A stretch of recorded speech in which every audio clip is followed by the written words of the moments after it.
मर जाएंगे, लेकिन यहाँ से धरना खत्म नहीं करेंगे जब तक कि हमारा समायोजन नहीं हो जाएगा। और अगर आपके पास फंड की कमी है, आप कहते हैं योजना बंद हो गया है, फंड की कमी है, तो आउटसोर्सिंग को लगाने का क्या जरूरत है? जब उनकी कोई उपलब्धि नहीं है, अगर उपलब्धि रहती तो हम लोग आके सड़क पे नहीं बैठे रहते।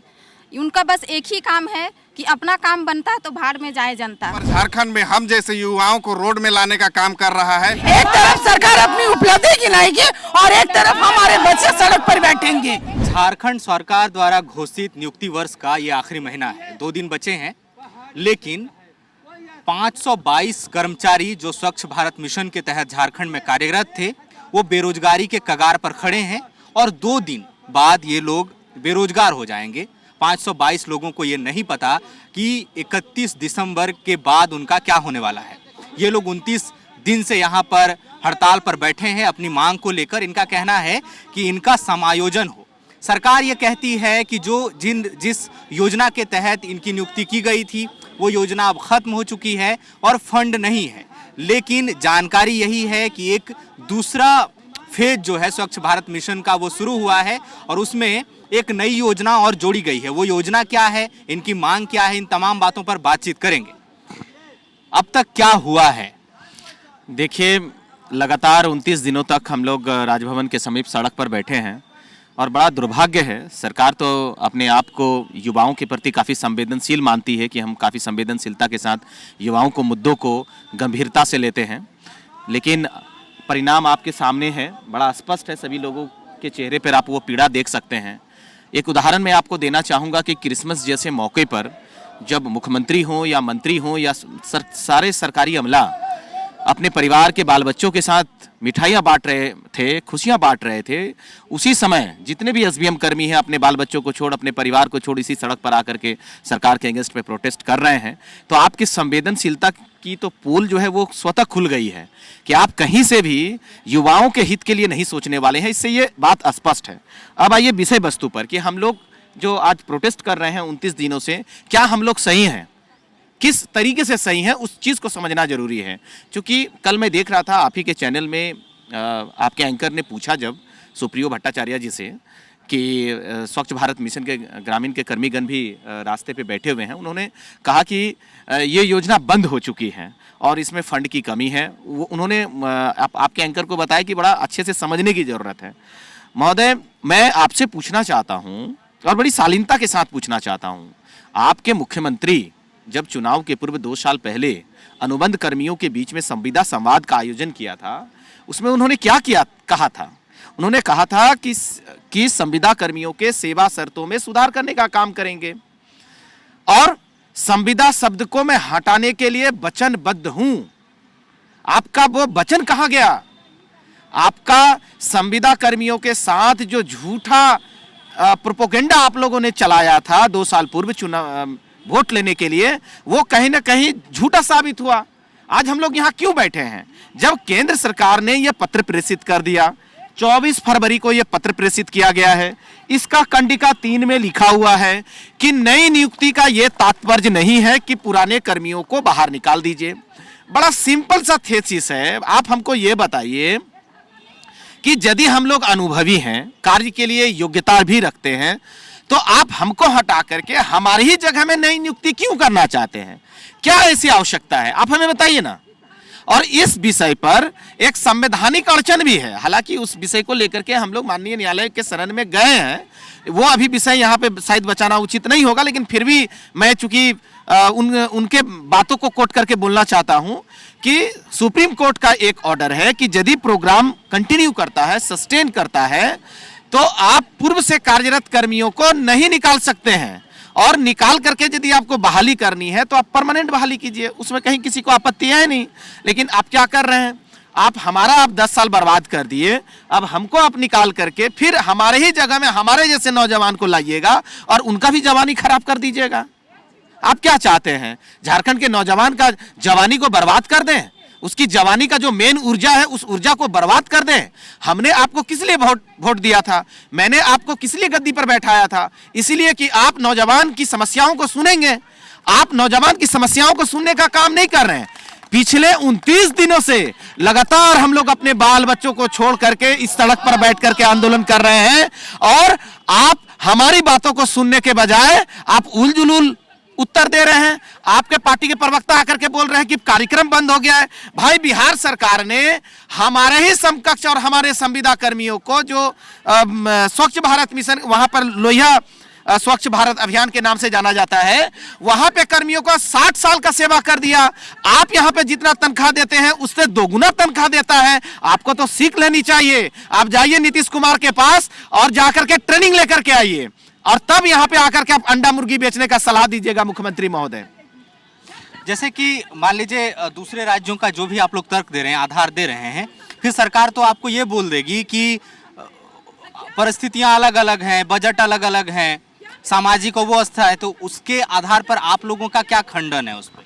बजट कहीं कोई अलग नहीं है। जो योजना चल रही है उसमें 60% जो है सेंट्रल गवर्नमेंट का है और 40% स्टेट गवर्नमेंट का है। और जो पत्र प्रेषित किया गया है सेंट्रल गवर्नमेंट के द्वारा, सबके लिए एक ही पत्र प्रेषित किया गया है। लेकिन यहाँ ज़बरदस्ती झारखंड में जो है अलग नीति और अलग नियम बनाया जा रहा है। पता नहीं ये लोग का क्या ये है। और उसी जो सेंट्रल से जो एक लेटर आया है, उसी लेटर के अगेंस्ट में बाकी सभी राज्यों में समायोजन किया गया है। और ये लोग जो है ज़बरदस्ती बोलते हैं, थेथोलॉजी बोलते हैं कि योजना बंद हो गई है, सेंट्रल की जो स्कीम थी बंद हो गई है। बंद कहाँ हुई है? SBM फेज 1 चल रहा था, फेज 1 से फेज 2 में प्रमोशन हुआ है, यानी कि वो योजना और आगे बढ़ा है। साथ में उसी डिपार्टमेंट में और एक योजना अभी समायोजित किया गया है जो जल जीवन मिशन है।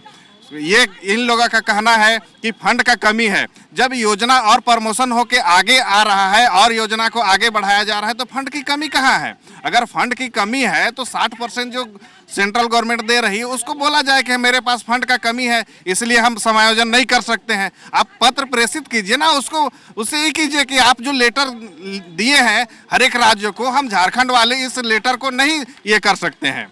इस लेटर के आधार पर हम अपने राज्य में इसको नहीं लागू कर सकते हैं। हम, मेरे साथ ये परेशानी, आप लिखिए तो सही। और अगर नहीं लिख सकते हैं तो जाहिर सी बात है कि आपके मन में, आपके दिल दिमाग में खोट है। और अगर आपके पास फंड की कमी है, आप कहते हैं योजना बंद हो गया है, फंड की कमी है, तो आउटसोर्सिंग को लगाने का क्या जरूरत है? जब आपके पास फंड काम ही नहीं है, योजना बंद हो गई है, तो आउटसोर्सिंग को क्यों लगा रहे हैं? और आपके पास अगर फंड नहीं है तो आउटसोर्सिंग को आप कहाँ से पैसा दे रहे हैं? जितना पैसा हम लोग को दे रहे हैं उससे 3 गुना 4 गुना आप जो आउटसोर्सिंग के स्टाफ को आप देना चाह रहे हैं, कहाँ से देंगे? आप अपने ज़मीन बेच के तो नहीं देंगे, अपने घर द्वार बेच के तो नहीं देंगे। यहाँ पर सीधी सी बात है कि झारखंड सरकार की जो मंशा है, हम जैसे युवाओं के लिए कहा जाता है कि राज्य और देश का नींव होता है युवा, युवा के बिना देश और राज्य का कुछ भी नहीं हो सकता है। लेकिन यहाँ पर झारखंड में हम जैसे युवाओं को रोड में लाने का काम कर रहा है और इस स्थिति में झारखंड और भी खराब स्थिति, बद से बदतर स्थिति में ले जाने का काम ये लोग कर रहे हैं। इन लोग का नीयत बिल्कुल ही साफ नहीं है और हम जैसे युवा चुनाव से पहले जो ये लोग वादा किए थे उस वादे पे आके और हम लोग ठगे गए हैं। आज हम लोग के घर परिवार सहित रोड में आने के, भूखे मरने के कगार में हैं। आज यहाँ के नेता और अफसर जो है अपने अयासी के चक्कर में हम लोगों के घर परिवार को भूखे मारने की नौबत कर रहे हैं। 8,000 10,000 में किसी का घर परिवार नहीं चलता है, लेकिन वो भी मिल रहा है, उसको भी छीन करके ये लोग मारने का काम कर रहे हैं। और ये कहते हैं कि नौकरी करना जरूरी है, सब अंडा मुर्गी बेचिए। तो क्या अंडा मुर्गी बेचने के लिए हम लोग हैं? अंडा मुर्गी बेचने के लिए पढ़ाई किए हैं? तो सभी जितने भी संविधान, जितने भी शैक्षणिक संस्था है उसको बंद कर दीजिए, या तो फिर वहाँ अंडा मुर्गी बेचने का ट्रेनिंग दिलाइए। अंडा मुर्गी बेचने का ट्रेनिंग दिलाइए, आपके बाल बच्चों को भी अंडा मुर्गी बेचने का ट्रेनिंग दिलाइए। क्यों ये कर रहे हैं? क्यों लोगों को पढ़ा रहे हैं? कि क्यों गार्जियन क्यों लाखों लाख दे करके लोग पढ़ाएंगे लिखाएंगे? अभी आप लोग, जितनी जानकारी मिली, 8 से 10 साल से आप लोग कार्यरत हैं। अब 2 दिन बचे हैं जहां पर आप लोगों की सेवा समाप्त कर जाने वाली स्थिति है। सरकार कल अपनी उपलब्धियां बताएंगी कि 2 साल में उन्होंने क्या किया है, कुछ किया है। तो आप लोग किस तरह से इसको देखती हैं? अपनी उपलब्धि गिनाने में हर कोई आगे रहता है, उसी प्रकार हेमंत सरकार भी अपनी उपलब्धि गिनाने में आगे ही रहेंगे। जबकि आप उनके अंदर जाके झाँकेंगे तो उनकी कोई उपलब्धि नहीं है। अगर उपलब्धि रहती तो हम लोग आके सड़क पे नहीं बैठे रहते। उनका बस एक ही काम है कि अपना काम बनता है तो भाड़ में जाए जनता, इसीलिए हम लोग को यहाँ पर सड़क पे बैठा दिए हैं और उनका कोई उपलब्धि नहीं है। 29 दिन से आप लोग बैठी हैं यहाँ पर, अब तक क्या कुछ हुआ है 29 दिनों में? आप लोग को क्या लगता है कि आप लोगों का मांग, आंदोलन या कितना प्रभाव पड़ा सरकार पर? सरकार समझ लीजिए कि वो नींद में सोई हुई है, गहरी निद्रा में। वो अभी 29 तारीख को अपना जो 2 वर्ष होगा उसका वो बर्थडे सेलिब्रेशन करने में लगी हुई है। उसको जनता से अभी फिलहाल कोई मतलब नहीं है। अभी आप लोगों का 29 दिन हो गए आपके आंदोलन के, अब क्या आगे क्या प्लान है कि सरकार को कैसे सुनाएंगे फिर, अगर अभी 29 दिन में नहीं सुना, महीने भर हो गया? 29 दिन के बदले हम 129 दिन यहीं बैठे रहेंगे और सरकार को हमारे पास हमारी बात सुनने के लिए आना ही होगा। मर जाएंगे लेकिन यहाँ से धरना खत्म नहीं करेंगे जब तक कि हमारा समायोजन नहीं हो जाएगा फेज 2 में। अगर सरकार को हमारा समायोजन नहीं करना था, जैसे कि सुप्रियो ने कहा कल की ये योजना ही खत्म हो गई है। अगर ये योजना ही खत्म हो गई है तो हमारा एसबीएम फेज 1 का काम तो 2019 में ही खत्म हो गया और 2020 से हमारा फेज 2 का काम शुरू हो गया। क्यों सरकार हमें इतनी सारी वर्चुअल ट्रेनिंग दी फेज 2 के लिए, फेज 2 में काम करने की? आप लोगों को ट्रेनिंग दी गई उसकी और अब सेवा समाप्त? जी हाँ, 7 दिन पहले भी अभी ट्रेनिंग हुई है स्टेट लेवल विश्वा में। और 2020 जो कोरोना काल था उसमें कहीं बैठाकर हम लोगों का ट्रेनिंग नहीं होता था, लेकिन ऑनलाइन ट्रेनिंग जो वर्चुअल ट्रेनिंग था वो हमें पूरा दिया गया और हम लोगों से काम भी करवाया गया। फेज 2 में ऑनलाइन सर्वे भी हम लोगों से करवाया गया है। तो क्यों करवाई सरकार हमसे ये सर्वे, क्यों हमसे फेज 2 में काम ली? और अब दिसंबर के बाद हम कहती है कि हमारे पास न केंद्र का ऐसा कोई चिट्ठी है और ना तो हमारा योजना है और ना हमारे पास पैसा है। आप लोग इतने साल से सेवा में हैं, अब जब सेवा समाप्त कर जाने की बात हो रही है, आप लोग आंदोलन में बैठे हैं, फैमिलीज को लेके भी तो सोच रहे होंगे आप लोग कि अब आगे चीजें कैसे चलेंगी? तो फैमिली को भी लेके अब आना पड़ेगा।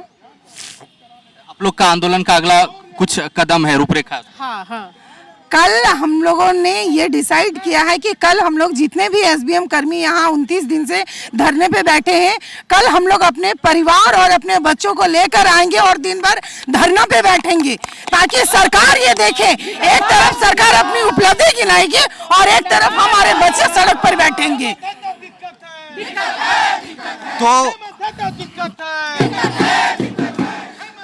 जब हेमंत सरकार के 2 साल पूरे हो रहे हैं और ये साल नियुक्ति वर्ष है, वैसे में 522 कर्मी जो हैं वो बेरोजगारी के कगार पर खड़े हैं।